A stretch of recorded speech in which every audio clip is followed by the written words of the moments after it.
Hello everyone, आप सभी का स्वागत है इस चैनल में। आइए सीबीएसई के इस प्रैक्टिस सेशन में देखते हैं कुछ अच्छे क्वेश्चंस को।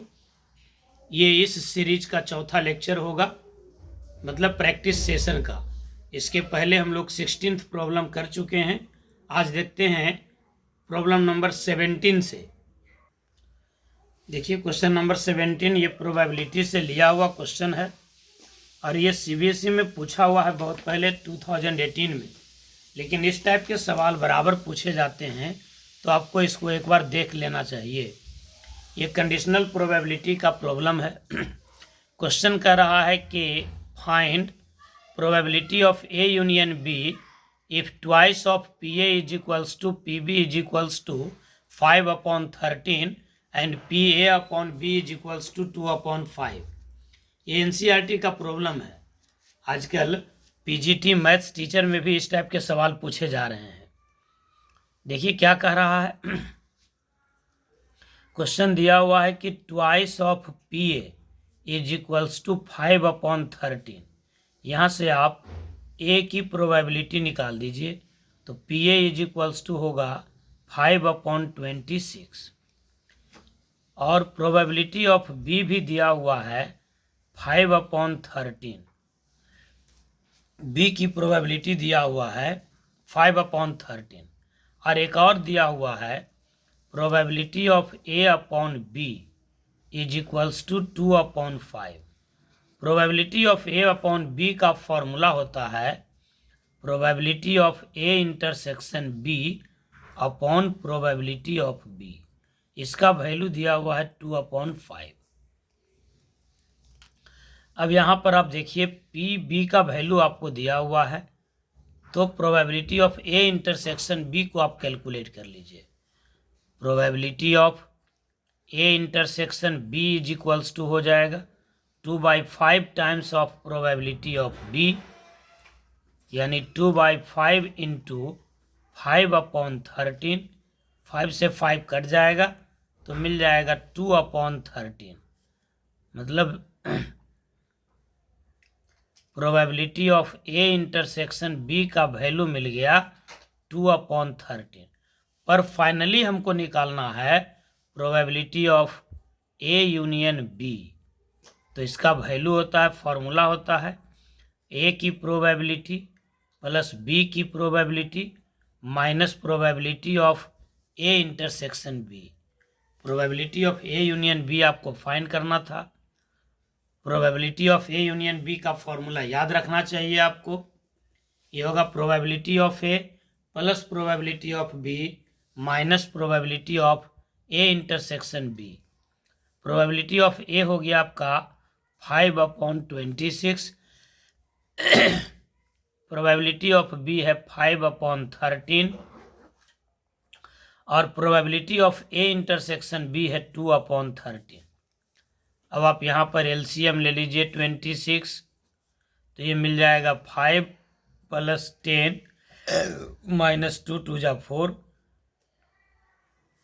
यानी ये हो जाएगा 11/26 और यही इस सवाल का जवाब है।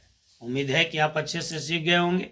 वीडियो को लाइक कीजिए, चैनल को सब्सक्राइब कीजिए और अपने ज़्यादा से ज़्यादा दोस्तों में से शेयर कीजिए। क्वेश्चन नंबर 18 में चलते हैं। क्वेश्चन नंबर 18 देखिए, ये डिफरेंशियल इक्वेशन का क्वेश्चन है, लीनियर डिफरेंशियल इक्वेशन का क्वेश्चन है। Find the integral factor of differential equation 1 + x² into dy/dx plus 2xy is equals to 1/1 + x²। आप एक बार बनाइए। देखिए इस सवाल को बनाने के लिए सबसे पहले तो आपको इस लीनियर डिफरेंशियल इक्वेशन के स्टैंडर्ड फॉर्म को जानना होगा। लीनियर डिफरेंशियल इक्वेशन का स्टैंडर्ड फॉर्म होता है dy/dx plus py is equals to q, where p and q are either function of x और कांस्टेंट ओनली। ये ध्यान देने वाली बात है कि dy/dx का कोफिशिएंट 1 होनी चाहिए। p और q या तो x का फंक्शन होगा या फिर कांस्टेंट होगा।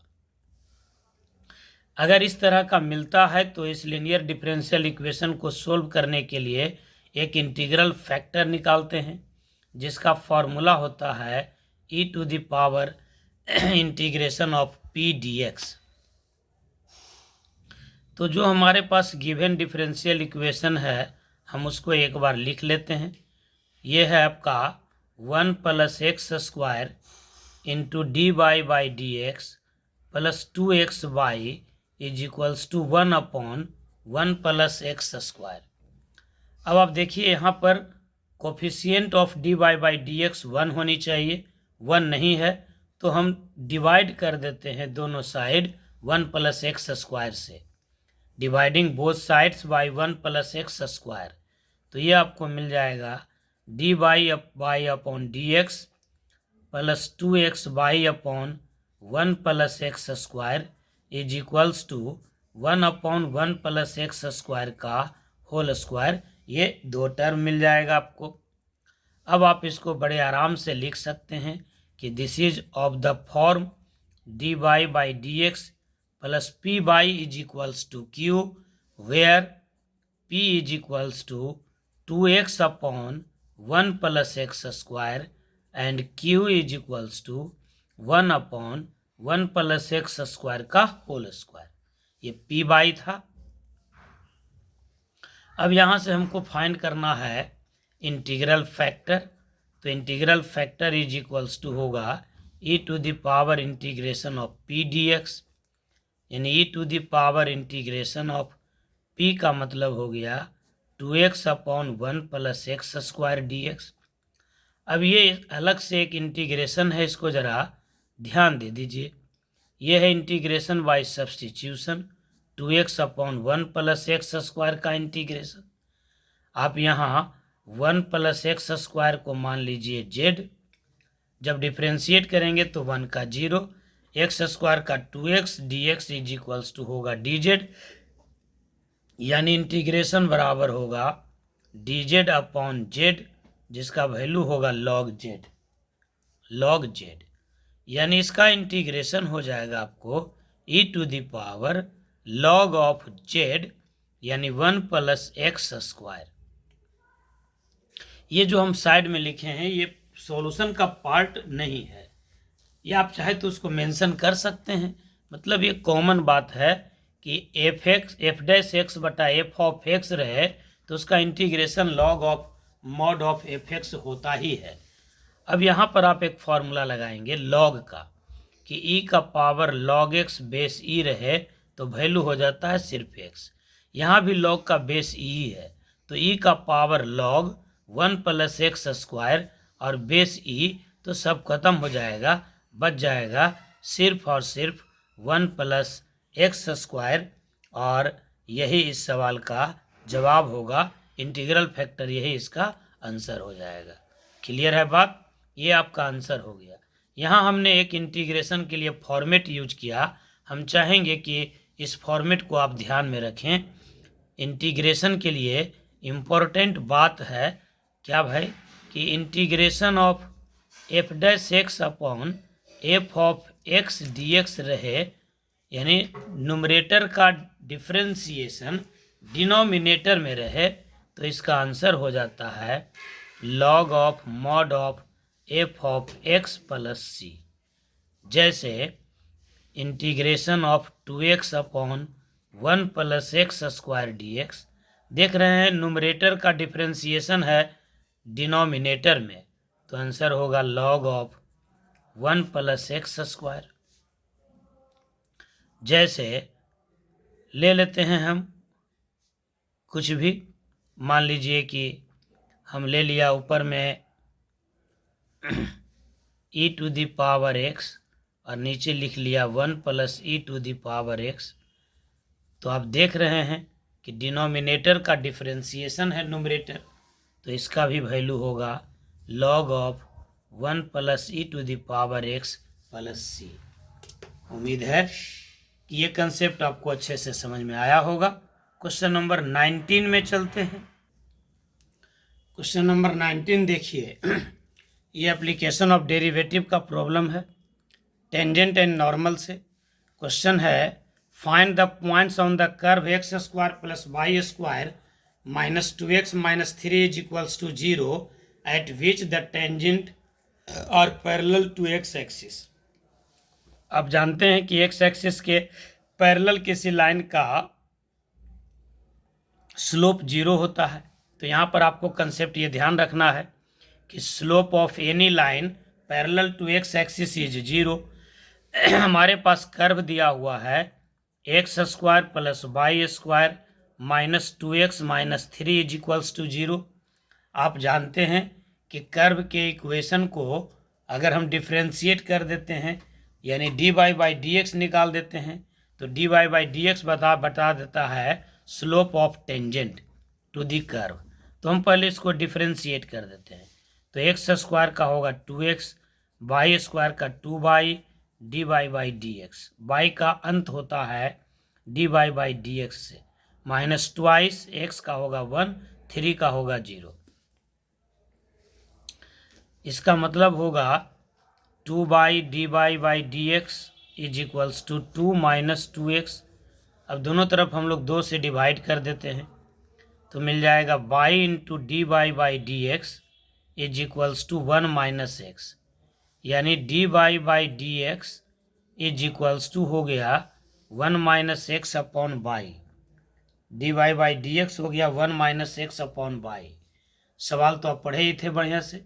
सवाल में कह रहा था find the points on the curve. इस कर्व पर पॉइंट निकालना है और उसके लिए कंडीशन क्या दिया हुआ है? कंडीशन दिया हुआ है कि the tangent are parallel to X axis, यानी ये जो टेंजेंट का स्लोप निकला है वो एक्स एक्सिस के पैरेलल किसी लाइन के स्लोप के बराबर होगा। तो यहाँ पर लिखेंगे आप लैंग्वेज में कि since the tangents are parallel to X axis, इसका मतलब ये हुआ कि इनका स्लोप 0 होना चाहिए। तो स्लोप इज इक्वल्स टू हो जाएगा 0 और स्लोप का मतलब हो गया 1 minus X upon Y is equals to 0। आप जानते हैं कि जब रेशियो 0 हो जाए तो डिनोमिनेटर 0 नहीं होता है, न्यूमरेटर ही 0 होता है, यानी 1 minus X is equals to 0, that means X is equals to 1। तो जब x का वैल्यू 1 मिला तो हम y का वैल्यू निकाल लेंगे। और y का वैल्यू कहाँ से निकालेंगे? तो from the equation of curve, from the equation of curve, curve के इक्वेशन से चलते हैं।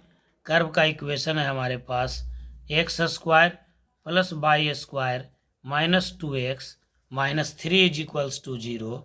अब आप देख लीजिए x का वैल्यू है 1 तो 1 पुट करेंगे तो 1 का square 1 plus Y square minus 2 minus 3 is equals to 0, यानी Y square is equals to, ये देखिए -5 और प्लस 1 यानी -4, उधर जाएगा तो +4। इसका मतलब y का वैल्यू मिल गया ±2। तो हमारे पास पॉइंट क्या मिल जाएगा? 1 एंड ±2, मतलब 2 पॉइंट मिल गया। एक पॉइंट होगा 1,2 और एक पॉइंट होगा 1,-2। यहाँ से होकर जो टेंजेंट पास करेगा वो निश्चित रूप से एक्स एक्सिस के पैरेलल होगा। तो ये का सवाल भी काफ़ी अच्छा है, इसको भी आप एक बार देख के जाएंगे। चलिए क्वेश्चन नंबर 20 में चलते हैं। क्वेश्चन नंबर 20 है if f x is equals to 27x cube and g x is equals to x to the power 1/3 find gof of x. Gof का मतलब होता है composition of function. Composition of function का मतलब हुआ interaction of 2 और more than 2 function. If f x and g x are 2 function then gof is the combination of g x and f x. आप ये कह सकते हैं कि gof of x is equals to होगा g of f x, g of f x. ये हो गया आपका कंपोजिशन ऑफ फंक्शन। अब आपके पास देखिए क्वेश्चन में दिया हुआ है f x is equals to 27x cube, g x is equals to x to the power 1/3 और हमको फाइंड करना है गॉफ ऑफ एक्स। और गॉफ का मतलब ही होता है जी ऑफ एफ एक्स, यानी जी ऑफ एफ एक्स का मतलब हो गया 27x क्यूब। अब आपको ये समझना होगा कि gx फंक्शन में x के जगह पर रिप्लेस करना है 27x³ से, तो gx इज इक्वल्स टू है आपका x टू द पावर 1/3। तो ये जिसको हम सर्किल कर रहे हैं x, उस x के जगह पर आपको ये पूरा टर्म लिख देना है, यानी आपको मिल जाएगा 27x³ ये x के जगह पर का पावर 1/3। अब यहाँ पर स्टूडेंट मिस्टेक क्या करते हैं कि 3 से 3 काट देते हैं, ये गलत है, क्योंकि ये होल पावर है 1/3 और ये एक टर्म का पावर है। आप जानते हैं कि x इंटू बाई का पावर a रहता है, तभी इसका मतलब होता है x का पावर a इंटू बाई का पावर a।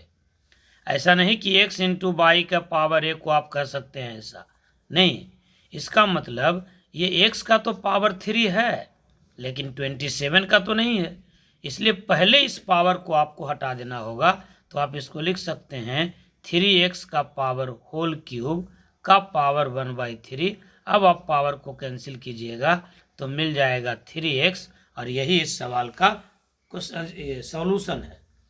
Question number 20। इस टाइप के सवाल भी पूछे जाते हैं, जरा ध्यान में रखिएगा। कैलकुलेशन बढ़िया से एग्जामिनेशन में करना है, स्टेप बाय स्टेप बनाना है।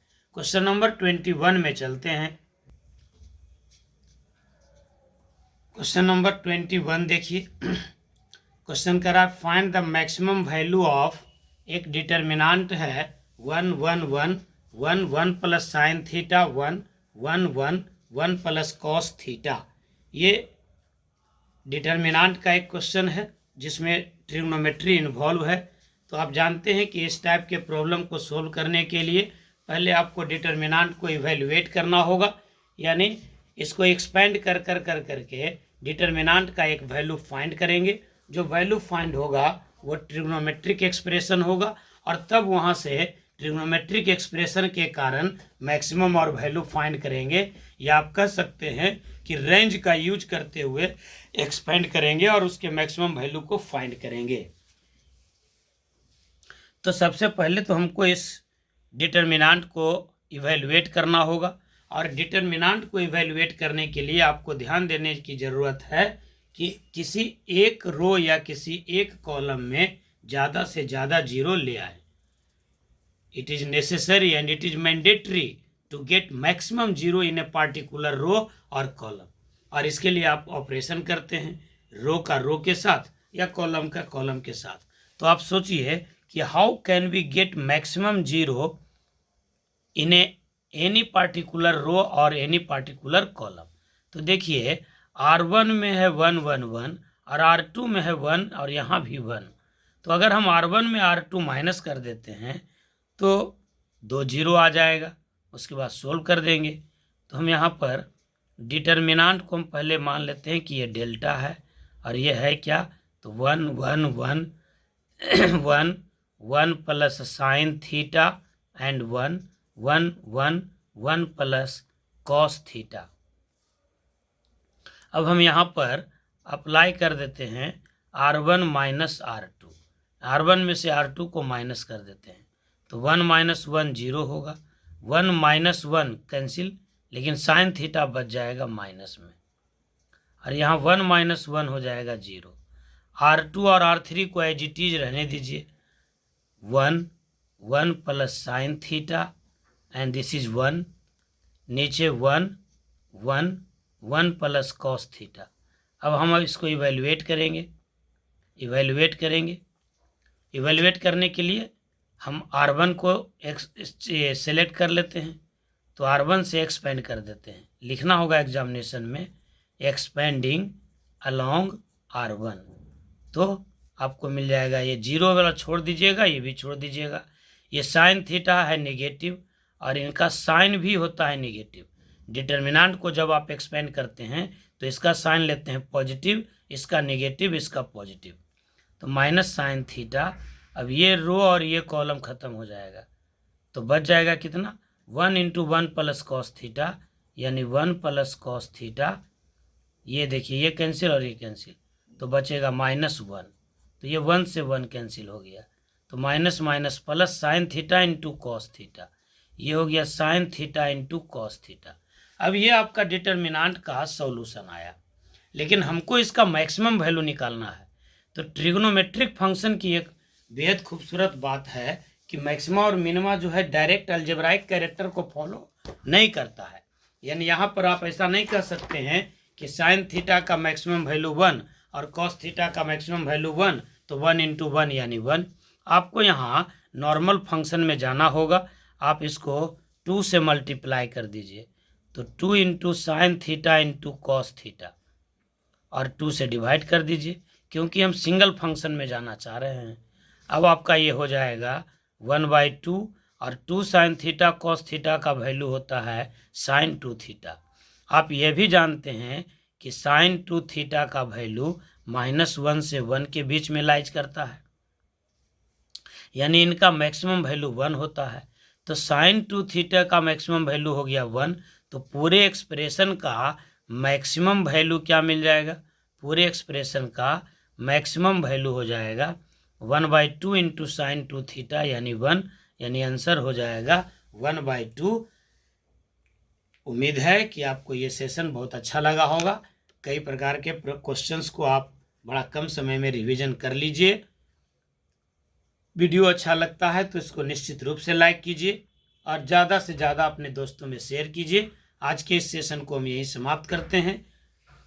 अगले सेशन के लिए तैयार रहिएगा। बहुत बहुत धन्यवाद। शुभ रात्रि।